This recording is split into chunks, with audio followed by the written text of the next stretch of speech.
kulaba Bukedde TV kekadde akagataliko nfufu nze kuteesa jujulya muzoga kutuusako kansooke kuwa ebikulu ebigalimu. Pulezidenti Museveni akwasiddwa obwassente bwa nnaamu n'atabukira Abazungu olw'okunyigiriza Amawanga Agakyakula. How can you say you are a Democrat and yet you want other people to be slaves?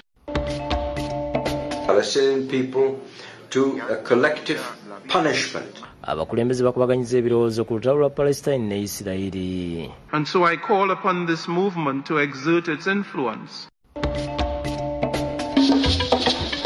First Lady Janet Museveni akyazizza abakyala b'abakulembeze abazze mu nnaamu ne boogera ku nsonga ezinaasitula abantu baabwe.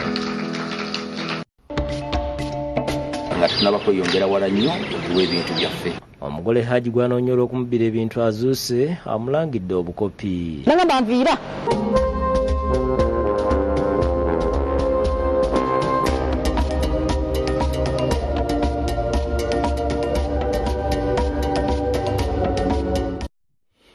Yongera kwaniriza nawe yakatwegattako mbujjuvu ttandise n'aga Uganda ekwasiddwa mu butongole obuyinza bwa ssente bwa nnaamu ku mukolo ogwetabyeko ba Pulezidenti b'amawanga ag'enjawulo ogubadde ku Speak Convention Center e Munyonyo. Pulezidenti Yoweri Museveni asinzidde n'ayambalira amawanga g'Abazungu abasusse okumaamira amawanga agakyakula. Pulezidenti Yoweri Museveni mu butongole akwasiddwa obwassente bw'omukago gwa Non-Aligned Movement n'amu bufunze okuva eri Pulezidenti wa Azerbaijan Haidar Ogulu Aliyevu abadde n'obuyinza buno nga Museveni agenda kubeera ssentebe okumala emyaka 3 okutuusa mu 2007. Minisita wa Azerbaijan ow'ensonga z'amawanga amalala Jehun Beramov bw'abadde awaayo obuyinza ku lwa mukama we akutta omuggo gw'obwa ssentebe ogumanyiddwa nga Gavel n'agukwasa Pulezidenti Museveni.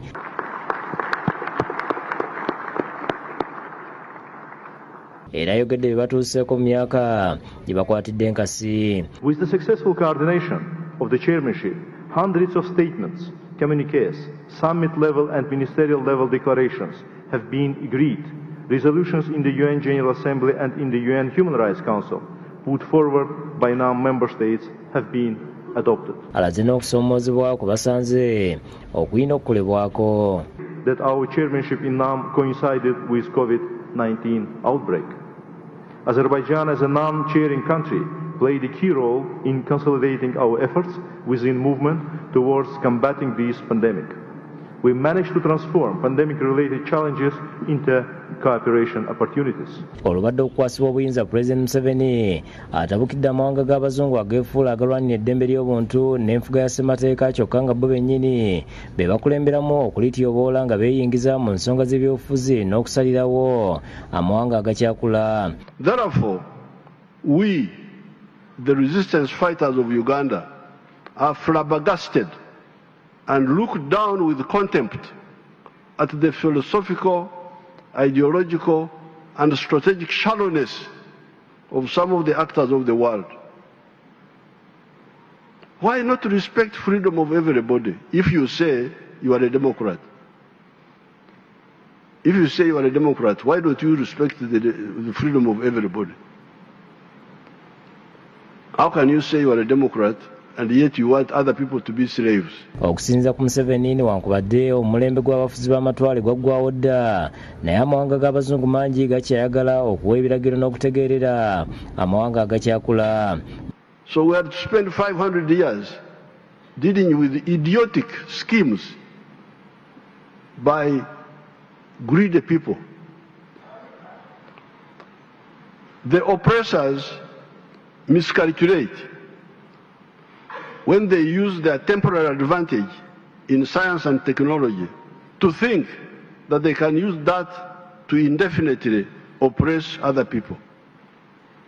The oppressed will learn, catch up, and defeat the oppressor.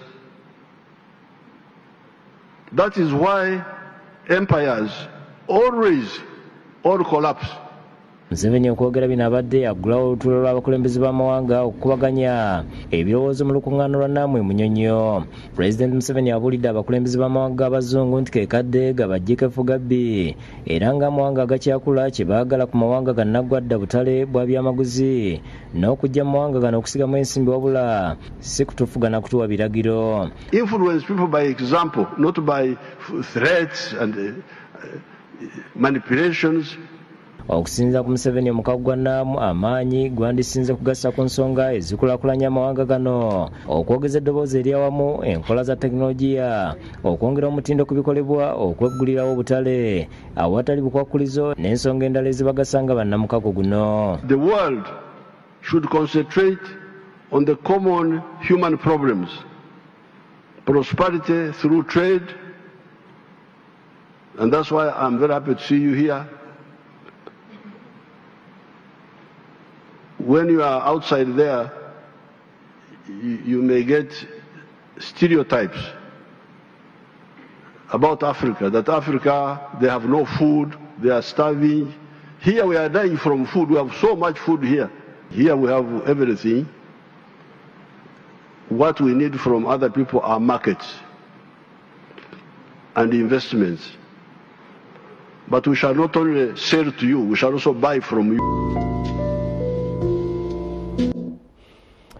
Kale mbufu obeera olutalo oluli mu Gaza lwefuza okubaganya ebirowoozo mu bakulembeze b'amawanga abazze kuno mu nkuŋŋaana okuli olwa Namu ne G77 plus China olugenda mu maaso e Munyonyo.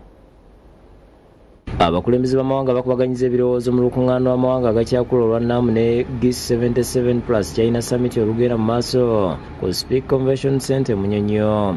Abakulembeze okuli Salvador Antonio Valdez Mesa omumyuka wa pulezidenti wa Cuba, Pulezidenti Ramez omumyuka wa pulezidenti wa Turkey n'abalala olukutta akazindaalo batandikidde ku nsonga y'olutalo wakati wa Isirayiri ne Palestine ne basaba omukago gwa Namu okuvaayo n'eddoboozi eryawamu ku nsonga eno.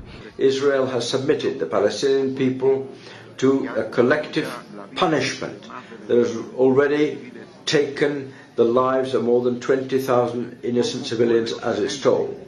How can the Western countries, who claim to be so civilized, justify the murder of women and children in Gaza, the indiscriminate bombings of hospitals and schools?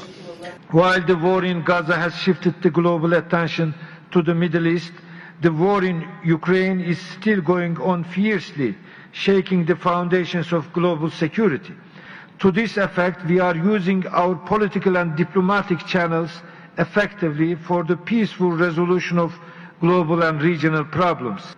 That I am deeply concerned and indeed dismayed about the ongoing calamity in the Gaza Strip.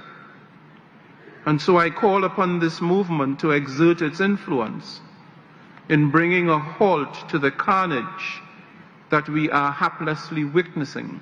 His Excellency Denis Francis, President w'omukago gw'amawanga amagatte, agambye nti UN yakwongera okuteekawo emmeeza okuwuliriza n'okudduukirira amawanga agakyakula.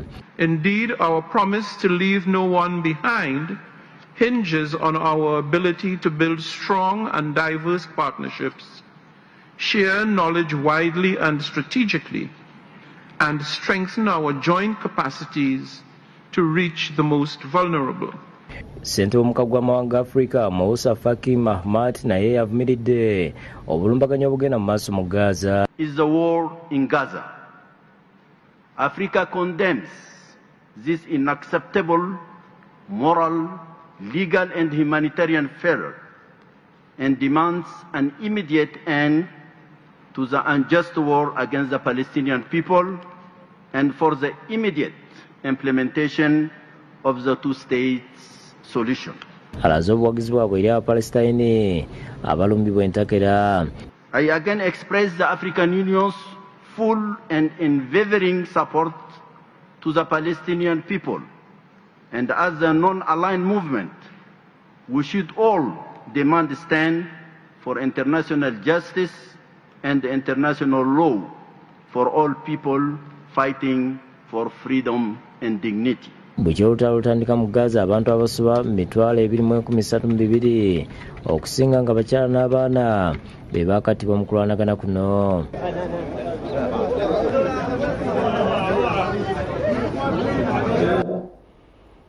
Ate bo bakyala b'abakulembeze abeetabye mu Ttabamiruka wa Nam bakoze omukago okuyamba okusoosowaza n'okussa omulaka ku nkulaakulana. Babituukiddeko First Lady Janet Museveni mwabasinkanidde ku Sena Hotel wano mu Kampala.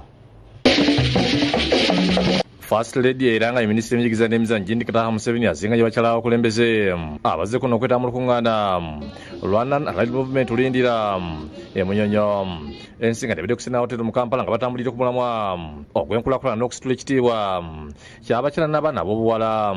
First Lady alaze abagenyi be egimu ku mirimu gy'akoze mu ggwanga ayita mu kitongole kya USO okubeera minisita w'ekalamoja ne minisitiri w'ebyenjigiriza era ng'emirimu gigasse ettoffaali ddene okulaakulanya eggwanga.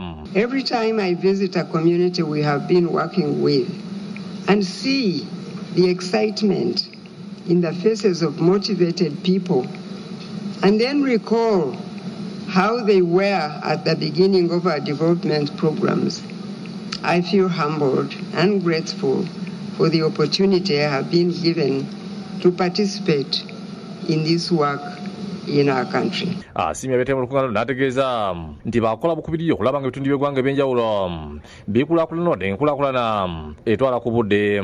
Ategeeza nti mu kwekkirizamu abantu bangi baakusomesebwa ku bulungi bw'enkyukakyuka naddala aba balina obuwangwa n'enzikiriza zirabika nga zeetaaga okwesonyiwa.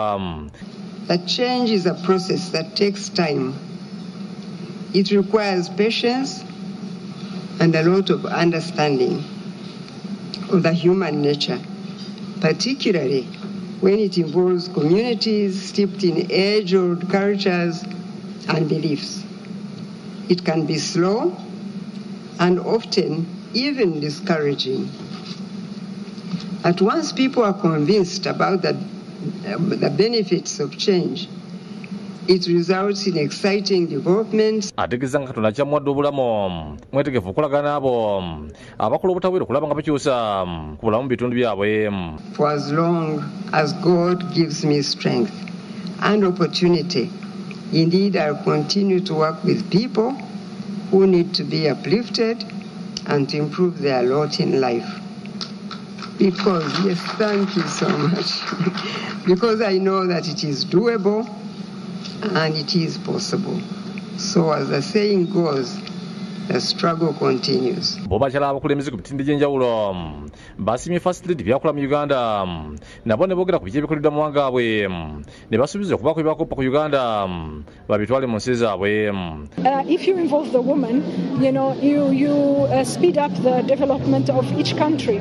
You educate a woman, you are educating her family. You empower a woman, you are empowering her family. So the woman empowerment is not only for the benefit of the woman only, but it's for her family and ultimately for the country itself. In Singapore, we believe that as part of our partnership-based approach, we believe in the many helping hands approach. Public, people and private sectors, we work together for the advancement of women. In recent years, we have made significant legislative changes in terms of protecting women against harm and violence. This year, our government, given the reading of the last budget on Monday, has put some money in the budget so that every woman between the ages of 25 to 60 could have a screening test done for cervical cancer. Et je vais demander aux techniciens de présenter un petit vidéo pour vous montrer ce que nous avons réalisé et ce que nous réalisons à notre pays, le Burundi. Je vous remercie. Oluva mukago gw'abakyala abakulembeze Organization for African First Ladies for Development akulembeddwa mu First Lady Janet Museveni batongoza akafe gwe batuumye We Are Equal okuyamba kwongera okusosowaza n'okussa omulaka ku nkulaakulana wamu n'okusitula ekitiibwa ky'abakyala n'abaana mu mawanga gaabwe. Sharon Nabasirye yakusakidde eggulu ku Bukedde TV. Webale nnyo Sharon. Ate mu gataliko nfuufu amalala omugole Haji gwalumiriza okumubendagaano avuddemu omwasi olw'ebyo bba byamulumiriza. Saidat Naduga agamba nti Haji Beka Sali musajja mukopi ate yamulimba ebintu bingi by'ataatuukiriza. Ebya Haji Beka Sali alaje no lwamukyalo Saidati Nanduga gwalumiriza okumubaka ebintu by'omulinda endagaano y'ennyumba kosana amakazi mwe yamanjulira ne uniform z'abaana biranze. Saidati Yesu ajja kutebe kyaffe wano mu industry area n'asamba ebyokubba. Haji n'ategeeza nti omukwano gwe gumutawaanya. Akyanjagala n'ebyo byonna byataddewo ensonyi kati yazifuula obusungu. Ono ategeeza nti kimu ku byamuno bya mufumbo gy'amaze omwezi ye Haji okumulimba omuwendo gw'abaana nga yamutegeeza nti alina 11 kyokka agenda okutuukayo nga buli alina mu bana. Lumu abayogera ne mukwano gwamugamba kati mbulayo abaana 3 mpeza 2. Mukwano gwamugamba kati olina ameka nti 17. Lumu omubuuza naye aje kituufu olina abaana bameka? N'angamba omusajja tebamubalira baana. Saidati agamba nti yagumira eky'abaana wabula ebyembi abaana bye yasanga babadde bamuyisaamu amaaso ate nga wagamba ku Haji abakomeko awoza kimu nti alina wakubateeka kubanga baana be. Olwaddako ne mugamba mwana era gundi yakyaganya okukyuka naye ate ggwe nze engeri gy'abanyoomamu ate ggwe osobola okubaamu engeri gy'oyogeramu naye. N'angamba nze ntamiza okundoopera abaana buli kaseera abaana bwe bawulira ng'obakooye gutambula obaviire kuba gwe wabalumba ewaabwe. Ne mugamba ekyo kigambo nga kinene. N'angamba kinene ku saidi yo kunze kitono. Saidati agamba nti Haji ku muwendo gw'abaana abadde aleka akameza ka mutwalo gumu nga n'emmere bali annuma. Yalekanga omutwalo gumu ewaka. Tuli abantu abaana baaliwo abaana 7 nange wa 8 naye wa 9. Ne mugamba sente zino ntono nnyo ffe ekyemisana ebisa ebisinga tetulya nva tuzirya kyaggulo. Ne mugamba nsawo yongereko ku sente. N'angamba ekitegeeza wajja kunkolamu sente. Ayogedde ku byaliwo nga beeraba ne Haji negye beesanga bwe yagamba ku Haji n'atakyusa kwekukwatamu ebibye ng'ensibi yokka gye yakola kugenda n'akasawo akalimu uniform z'abaana. Nalina mukwano gwange yali yansuubiza okunfunira sente nga njagala kugenda kukola ebweru. N'angamba ebintu bizibu oyinza obutamalaako. N'angamba oke omwami owe yansangira ng'aye kale ayagala kumpasa nange n'engamba kirisigaanye kanzire mufuna obufumbo. Asabye Haji amuweereze transport asinike uniform era yeeganye ekyokwata ku biwandiiko wadde okutwala amakanzu ge. Gano yange yawaka wano teriwo ndaba ng'ali mu bbanga. Ekintu kye natola zaali uniform z'abaana nazimusindikira nga lumu January ate kwali kupapa singa nasumulula ensawo eyo osanga nandizirabye. Namuleka we wakanze n'ebyapa bye simanyi na webifaanana simanyi na gyatereka bintu bye nave wakanga waali n'agamba abaana mukwate ensawo ze muzifulumye ebweru w'eggeeti. Mu kaseera kano agamba nti mweraliikirivu lwa Haji okumusaaka kaddeko ensimbi kalamba sawa okumukubira amasemo agamutiisatiisa. Gye ngenda omusibira yonna nze mmanyiyo. Ne mugamba alhamdulillah. N'akubira jjajja wange essimu n'amugamba oyo yatuuse nti nedda ne bagajjajja ndi wa mukwano gwange naye ndi bulungi eri navuddeyo. N'agamba bw'aba aganye okudda mugenda kulabirawo mulambo. Ategeeza nti yagudde omusango ku poliisi Kawanda nga kye kimu gye kuba ku kyayogera. Yeeganye eky'abasajja 8 ategeeza nti amanyiko 3 bokka okulina ow'e Japan gwe yanjulira bakadde mu kifaananyi ng'ewuno yanobayo olw'omusajja okumuwa ebbanga ery'okudda n'atakomawo. Omusajja asoose atali omu abatali babiri bagenza okuŋŋamba nange ne mpulira nga amaanyi gampedde nga nze musajja namba 8. Omusajja nze gwe nasookerako tata w'omwana wange gyali. Omusajja ow'okubiri yali oyo w'Ennamongo. Omusajja ow'okusatu abadde Agibeka. Be basajja 3 nze bemmanyi ku lwange. Agamba nti wadde Haji amwagaladde maka tekyasoboka kubanga yafuuse bikadde. Nti nze Nanduga Saidati eyali mukazi wo atakyali mukazi wo nze nakumala ebyange naawe byaggwa nsaba otambuza obulamu bwo nange natandika dde otambuza obulamu bwange. Abudu Muwonge yakusakidde Gullion ku Bukedde TV. Kale katuumulemu katono tugenda kudda n'amalala tuvaawo. Linda ne bino mugataliiko nfuufu.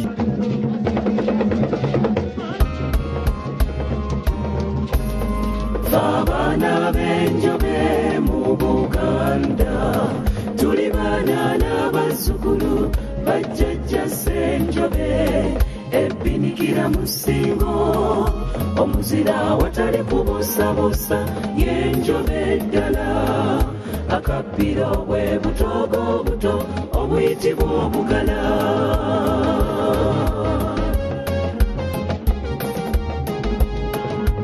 Wanjobe duka abaana be duka olukalu oke omuka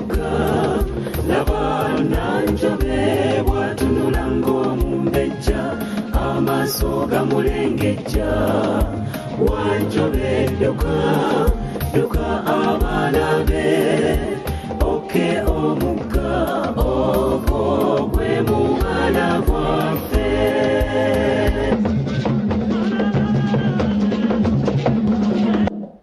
Kale kulikayo mu kumulamu okwo ate bwe tweyongerayo n'emirala n'amawulire amalala mirimu gisanyaladde ku kitebe kya disitulikiti wa Kisonkuba kyeyo agenze ku ofiisi y'amaka n'abaana olw'okusanga bbanga wasiza omukazi omulala n'amukasukira ebintu ebweru okuzirika. Abakozi bonna bavudde ku bibadde bakola okulaba ogubadde. Kuba kyeyo Nansubuga Zahara yazirikidde ku kitebe kya disitulikiti wa Kisobwa agenza okwawaabira bba Samuel Lubwama ssentebe wa LC 1 Bulondo esangibwamu gombolola y'emmende mu disitulikiti wa Kisowe yawasa Nayiga Rashida akulira ebyenkulaakulana muyite CDO mu gombolola y'emmende n'amukasukira ebintu ebweru. Nansubuga yagenda okukuba ekyeyo mu ggwanga lya Saudi Arabia era nti buli ssente z'abadde afuna nga asindikira bba Lubwama asobole okwekulaakulanya. Tubadde tunyumya buli kimu nga ne fiizi zimuweereza ennyumba nagireka ya ttaka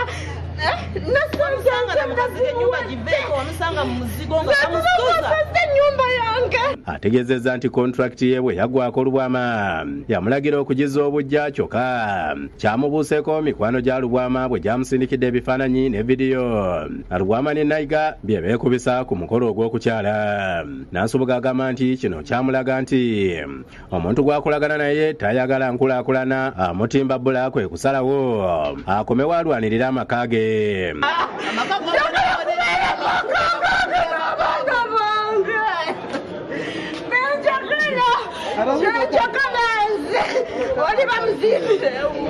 Yeewuunyizaawo okutuuka awakanga Lubwama yaleeta dda Nayiga afumba ettooke. Ye Nayiga tuwamende kugombolola y'emmere yawe. Kugombolola y'emmende yali njagala bwentege lwaki bampuluma. Nansubuga agenze wakulira abakyala e Bulondo naye agenze okomawo ng'ebintu bye baabikafusedde ebweru. Omukazi amukoba afumbye emyaka 2 yamuzaalamu abaana 6 ababiri ne bafa. Poliisi egenze n'eragira Lubwama okuyingiza ebintu bya Nansubuga wabula n'amugaana okudda mu maka. Banga bawasizza simanyisi CDO ow'eggombolola ataasoma nze banfulumya amaka gange. Nansubuga akedde ku kitebe kya disitulikiti ewa Kiso ng'atuukidde mu ofiisi eyakola ku nsonga z'amaka n'abaana ne bagenda mu kafubo ne Joan Mukalazi akatakiriziddwamu bannamawulire. Oluvannyuma Nansubuga afulumya atimamiranga n'aggwamu amaanyi era n'azirika.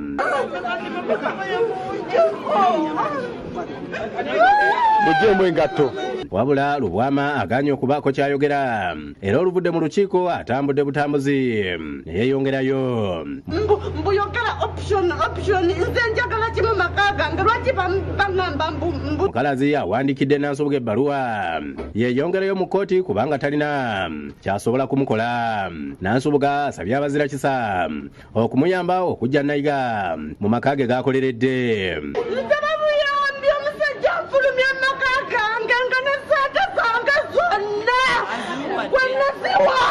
Ntebi Sulaiman yakusakidde eggulu lino ku lwa Bukedde TV. Ate omumyuka wa Pulezidenti wa Namibia Nangolo Mbumba akoodde abagagga ba kuno okusiga ensimbi mu ggwanga lyabwe okusobola okutumbula enkulaakulana ey'awamu mu Afrika. Ono asinzidde mu maka g'omugagga Godfrey Kirumiro omubaka wa Namibia mu Uganda ku kijjulo ky'abateekedde.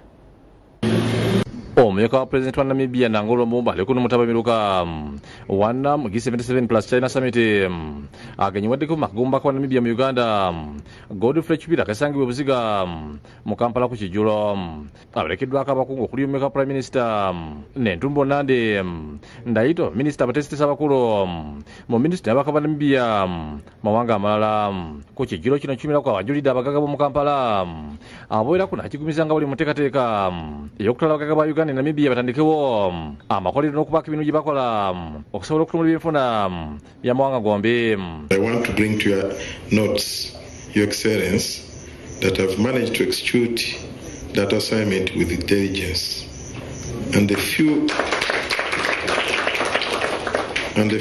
business colleges invited here today are part of the bigger business community in Uganda.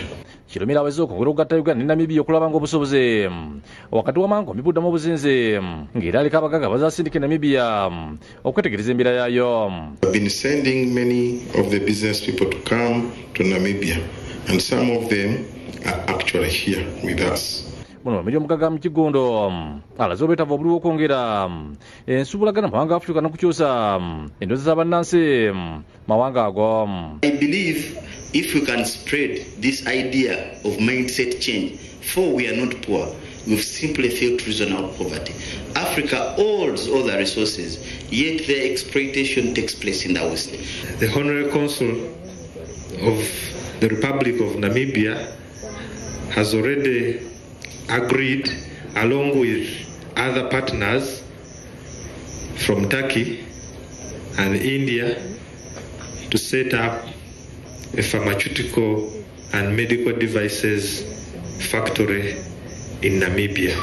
Ambassador wa Namibia Tanzania Lebias Tobias yebaza kirumiro olw'omulimu gwakoledde eggwanga lyabwe mu kiseera ekitono. Do not want to make a speech, but I just stood up to introduce or to give a chance to my brother here, Godfrey Chirumira. Adamyuka sa Minister Netumbo Nandi akozi ba musiga nsimbi bakuno okugaziya okutala ku business zaabwe in Namibia. Today I'm so excited.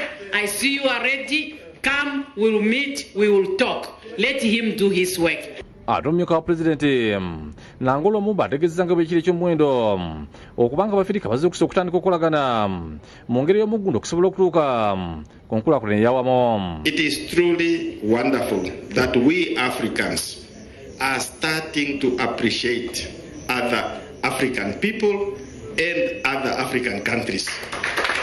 Fred Kajobe yakusakidde eggulu ku Bukedde TV. Ate mu mawulire amalala abatuuze b'Eruwunga Buliika mu Nama mu disitulikiti y'e Mukono bafunye entiisa we bagudde ku mulambo gwa munnaabwe agambibwa nti abadde yanoba nga yattibwa omulambo ne gusuulibwa mu kaabuyonjo. Abatuuze balumiriza bba okumutemula. Abatuuze ku kyalo Luwunga mu luka gw'e Buliika mu ggombolo y'e Mukono bategeeza nti omuyizi abadde amanyiddwa nga Mama Alamakyo kanga alina obutakkaanya ne Baddirisa Naddiba ng'omuvuzi wa boodabooda. Kigayibwa nti Naddiba nga yatta mukyala we gw'alinamu abaana babiri omulamu n'agusuula mu kinnya kya kaabuyonjo enkadde. Embeera zenzibiza tegerekeka teyo abantu bagamba nti kyabaleetedde okutebeeza Naddiba nga kwe kuba nti abadde abagamba nti mukazi we yanoba ate ku Lwokubiri n'agenda ku poliisi nama n'ategeeza nga mukyala we byali abuze. Abasikale okuva ku poliisi nama naye Mukono bazitukidde mmere omulambo gujjiddemu kaabuyonjo n'okutwalibwa okwongera okukebejjebwa. Batubuulidde bubuulidde nga batugamba nti eriyo omusajja Erunga yatta mukazi bamufuwa mu kino. Omusajja tetumanyi waali yadduse oba omuntu omukooye mugambe genda. Saba abakyala nti obanga temukyakkaanya na bbaawo tambula omubuire. Bw'osaba ofuna obutakkaanya n'omwami oba omukyala kiba kyaddembe n'ogenda olipootinga mangu obuyinza ab'obuyinza ne basala amagezi nga bukyali. Omuwagizi wa poliisi mu Kapuliyani Patrick Onyango ategeeza nti bayiga Naddiba ku misango ebiri omuli ogw'okutemula mukyala we n'okulimbalimba poliisi. He came and deceived us that the wife had disappeared, and yet he knowingly that the wife, he had murdered the wife. Ebyo nga biyitibwa wabadde wakalipagano poliisi bw'ebadde eggye omulambo gw'omusajja atategerekese mannya mu kinnya okusinziira ku ndabika y'omulamu omugenzi alabika yakubidde ndwamusonseka mu mwala ng'amazzi ng'amukukisiza okutuuka ku lw'entebe okulira n'ettaawo epya. Abadde wanaasimbye wano feesi era musajja mukulu naye bamukuba balabika bamukuba wali bakubye omuwala bamukuba naawe ne bamutwalako obusawo. Era ffe tusaba gavumenti eteeke wano security wano bantu babi. Onyango asabye abantu abuliddwako oluganda lwabwe okugenda e Mulago bakebereyo. If you have a relative who, according to members of the public, that he was mad around that area, moving between Usafi, Clock Tower, Shoprite, around that area, please help us and go to City Mortuary so that we can identify the deceased. David Musikaliankolo, Nemutabislamene, Vaksakide Gulino, Bukedde TV. Nabino ngatali konfo. Tubaniriza ku Modern Times. Ulikayo mu kumulamoko mawulira mala parliament yanjudde enteekateeka z'okuziika n'okukungubagira abadde omubaka omukyalo wa district y'e Dokolo Cecilia Ogwal eyafudde olunaku olw'eggulo. Sipiika ategeeza nti omubiri gw'Ogwal gwakomezebwawo kuno ku Sande okuva e Buyindi. Speaker wa Parliament Anita Amawanga yesigama ku tteeka erya Administration of Parliament Act 27 buvunaanyizibwa ku babaka ng'abalamu obawafu bwa Parliament nga ne bwekityo teri muntu yenna alina buvunaanyizibwa ku nteekateeka z'okuziika omugenzi Cecilia Ogwal eyafudde olunaku olw'eggulo. As such, the Parliamentary Commission is under obligation to take a center stage in coordinating the burial arrangements of our departed mother, mentor with the family. It is also a long tradition in Parliament that the institution takes a center stage in organizing the send-off of a sitting member. Lamuli watuza ku Parliament Speaker Mongo agambye enteekateeka zakutandika ku Sande nga biri mu lumu omubiri gwa Ogwal lugenda okukomezebwawo mu ggwanga okuva Bwindi yafiiridde. The body arrives at Entebbe aboard Emirates at 2:10 p.m. and is received by the Right Honourable Speaker of Parliament and the family. Ategeeza nti Najibwa Entebbe gwakutwalibwa mulago kye Najibwa gutwalibwe makagaba A+ ku bbalaza nga 22 omubiri gw'Ogwal gwakutwalibwa mu Parliament okusimya emirimu gyakoze nga ajja kubeera olutuula olw'enjawulo. And is received at Parliament at 9 a.m. for viewing, and a special sitting will be at 12 noon to pay tribute. Olunavano kujja kutwala emaka g'ebugolobe gye Najibwa okutwalibwa ku All Saints Cathedral Nakasero okusabira omwoyo gwe nga 23. And thereafter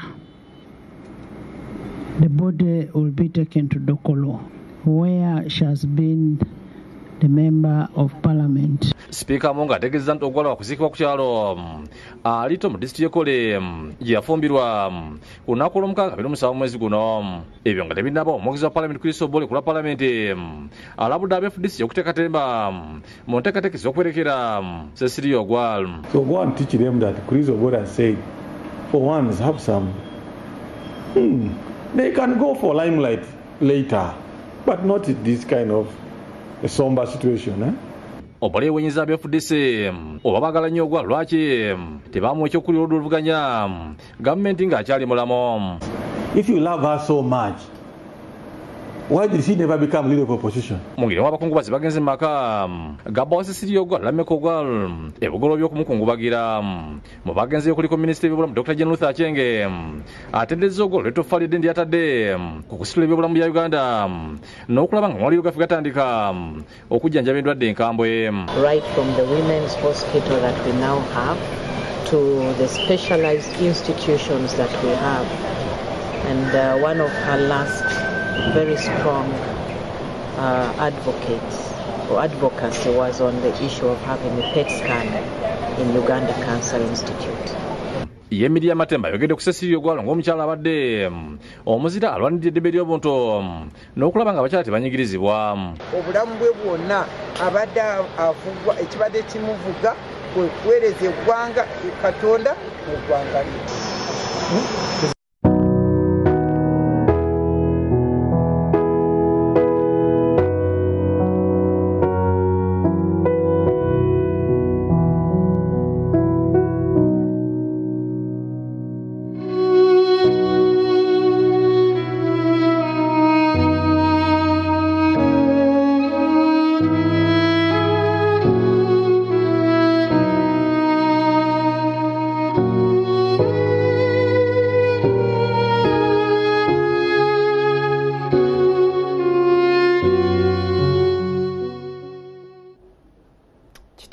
Ate ye Supreme Mufti Sheikh Muhammad Galawuzi akomekereza okulambula ettwale ery'ekira.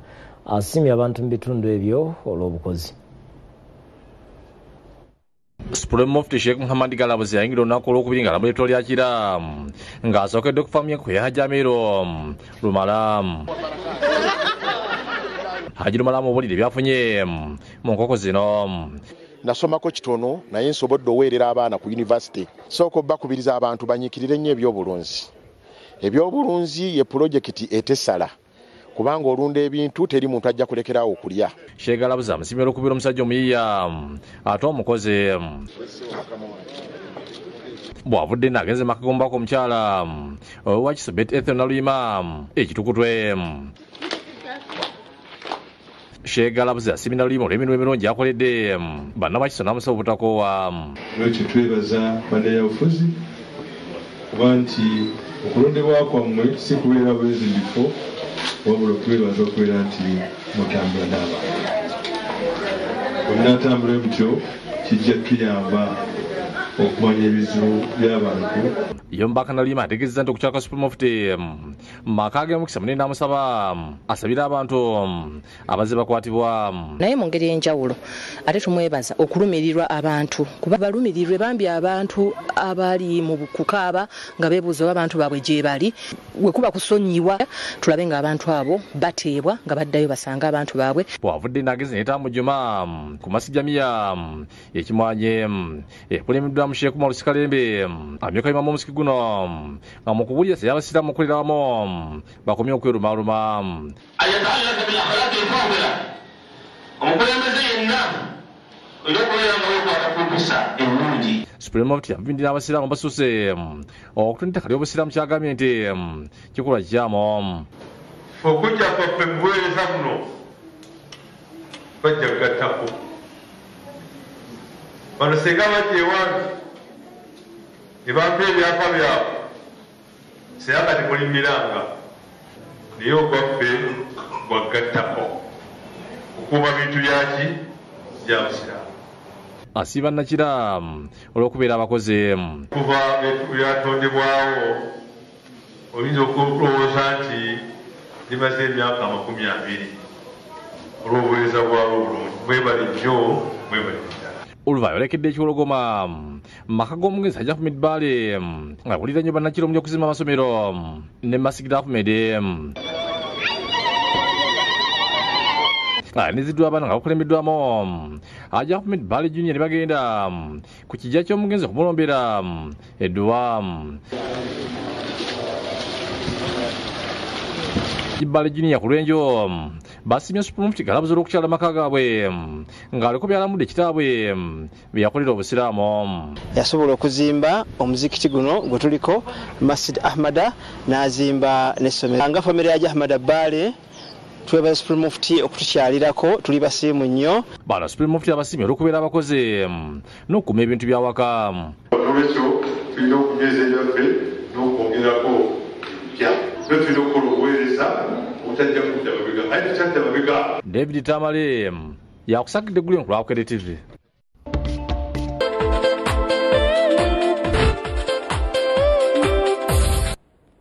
Nkwaniriza ku mawulire ag'ebyemizannyo ng'ogakutuusa ku nze Becky Cynthia Nachimera era nga tugatandise n'empaka z'omuzannyo ogw'okubakayiza Vitality Netball Cup zitandika nkya mu Bungereza nga Uganda eggulawo n'abategesi. Empaka z'omuzannyo gw'okubakayiza Vitality Nations Cup zitandika nkya mu ggwanga lya Bungereza.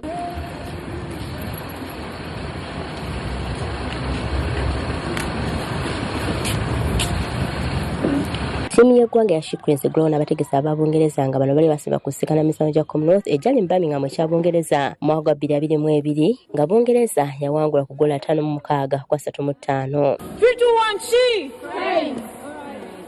Ng'ogyeko embeera y'obudde obunyogovu abazannyi ba Shikwenze bonna bali mu mbeera nnungi okuzannya enkya. Embeera y'obudde yo si nnungi nnyo olw'ensonga nti obudde bwazibadde bunyogoga n'esibulinga nga buno ate buyitirivu. Nti nakati twelengere wenyine ekizimbe kyonna kinyogoga kiringa kiri mu freezer. Mu nsi yonna Bungereza ekwata kifo kya kusatu mu kukyanga omuzannyo guno nga te Uganda ekwata kifo kya 7. Amawanga amalala agali mu mpaka zino eza Vitality Nations Cup kuliko New Zealand ne Australia ng'empaka zikomekerezebwa nga 27 omwezi guno.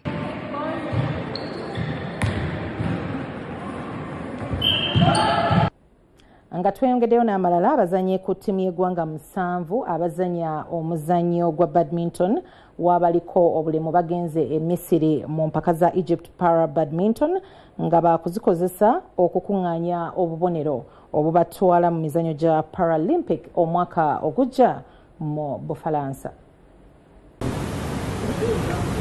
Ndugu badde mwetegefu nnyo nga mmanyi zino empaka gye ziri era nsuubira oziperformingiramu okusinga kwe nakoze mu Dubai eziriko points kwe tuyinza okujja points ezitutwala mu Paralympics agenda obeera France mu Gw'omunaana. Neetegese ekimala okukiika mu mpaka zino ezidirira ezisembayo mu qualify eno. Twenize bulungi buli kimu kyetaagisa mbadde kifuna era kati wendi wano nkakasa ngenda kudda n'obuwanguzi.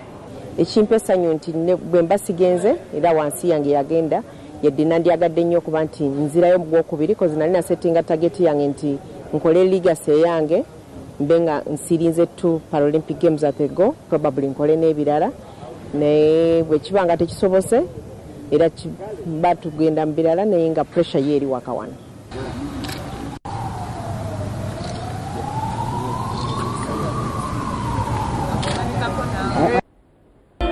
Webazanyo munaffe okutambula naffe agaleero bwetyo bwe tugawumbye nze kuteesa jujulemu nkwagaliza ekire kirungi tovaawo byemizannyo ebirala bijja mu kadirisa ne full dose togisubwa weeraba.